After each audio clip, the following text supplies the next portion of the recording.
New Year, New Hope. Tahun yang baru, harapan yang baru. Saat ini kita akan memasuki detik-detik menjelang tahun yang baru 2025. 10, Satu harapan baru yang kemudian diberikan. 5, 4, 3, 2, 1. Selamat tahun baru 2025. Tuhan memberkati.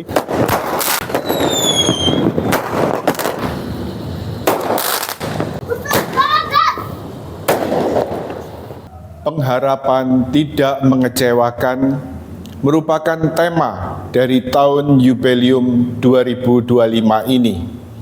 Kita bersyukur pada Tuhan karena gereja mengajak kita semua untuk memasuki tahun Yobel, tahun Jubileum, tahun rahmat pada 2025 ini, di mana kemudian ada satu penekanan, yaitu mengenai harapan yang tidak mengecewakan, yang diambil dari surat Santo Paulus kepada umat di Roma bab 5 ayat 5.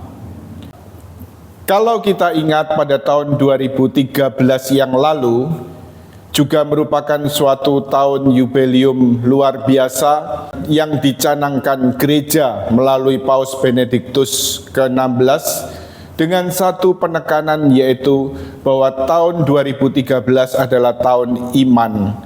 Maka pada tahun 2025, maka gereja mengajak kita melalui Paus Fransiskus bahwa tahun 2025 ini merupakan tahun pengharapan. Kita perlu mengenal, kita perlu mendalami apakah kebajikan pengharapan itu. Jadi kalau kita berbicara tentang kebajikan pengharapan ini merupakan bagian dari 3 kebajikan teologal, yaitu kebajikan yang menghubungkan kita dengan Tuhan, yaitu iman, harapan, dan kasih. Dan kebajikan pengharapan ini merupakan satu kebajikan yang sangat penting, di mana melalui kebajikan pengharapan ini kita selalu berusaha merindukan Allah sebagai tujuan hidup kita. Kita juga merindukan kerajaan Allah dan kehidupan kekal sebagai pemenuhan janji-janji Kristus. Kebajikan pengharapan juga menguatkan kita, meneguhkan kita untuk terus merindukan Allah, terus untuk mengenal Allah dan mengasihi Allah di atas segalanya.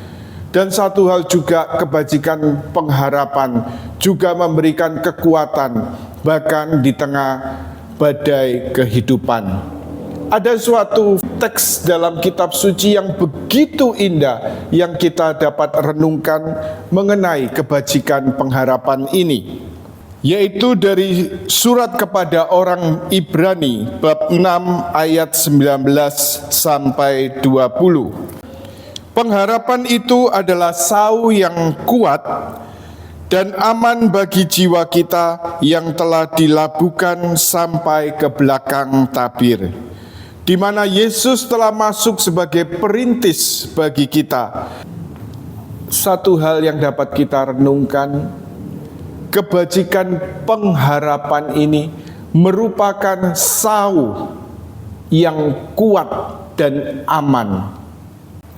Yang dimaksud sau ini adalah jangkar, ya, dalam istilah kita sehari-hari sau ini disebut juga jangkar. Dan fungsi jangkar dalam sebuah perahu, apalagi perahu-perahu yang besar, ketika perahu berlayar di tengah badai, kemudian jangkar atau sau ini sangat berfungsi, karena pada saat badai itu sau atau jangkar ini dilemparkan dan tertanam di dalam laut.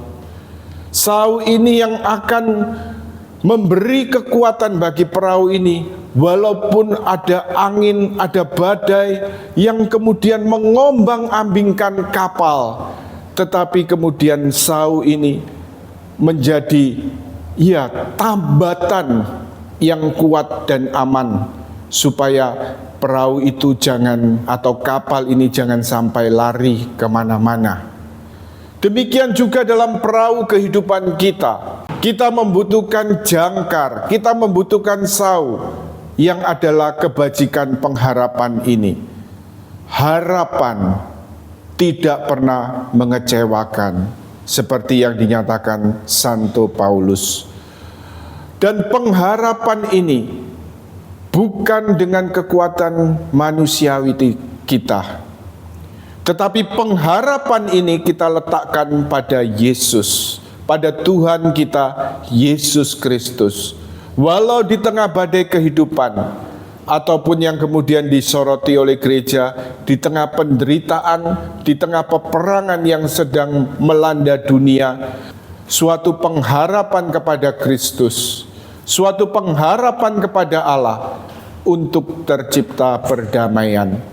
Juga dalam penderitaan hidup kita, dalam salib-salib kehidupan kita sehari-hari, kita mau datang berharap hanya pada Kristus. Dialah andalan dan kekuatan kita. Demikian juga dengan pelayanan melalui channel YouTube atau TikTok Jalan Doa ini. Ada suatu sharing yang mau saya ungkapkan pada kesempatan ini, di mana selama beberapa waktu sudah cukup lama sekali ada satu dorongan untuk juga memulai suatu pelayanan melalui Jalan Doa, yaitu dengan live, baik melalui TikTok ataupun juga melalui YouTube. Tetapi memang ketika ada dorongan, di sini saya berdoa untuk suatu pengujian, untuk mohon pada Tuhan menunjukkan kehendak-Nya. Apa kehendak-Mu Tuhan? Apa kehendak-Mu Tuhan? Apakah ini sungguh-sungguh kehendak-Mu?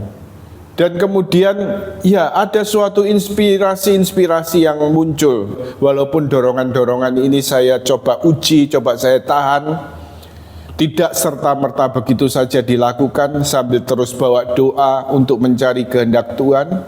Pada saat-saat tertentu begitu muncul kembali ya, diingatkan kembali.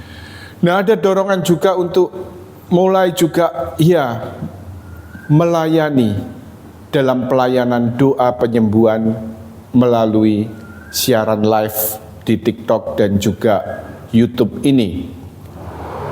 Nah, jika Tuhan menghendaki, karena itu saya minta, saya mohon bantuan dan dukungan doa-doa Anda.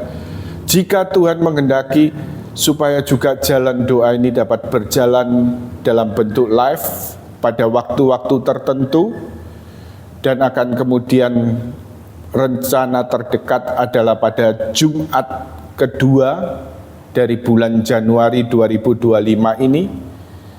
Kita akan bertemu secara live, kita akan membahas dengan ringan juga mengenai doa penyembuhan, bagaimana kuasa Yesus yang dapat menyembuhkan sakit penyakit baik jasmani dan rohani, tetapi juga bagaimana gereja melanjutkan pelayanan penyembuhan Tuhan Yesus.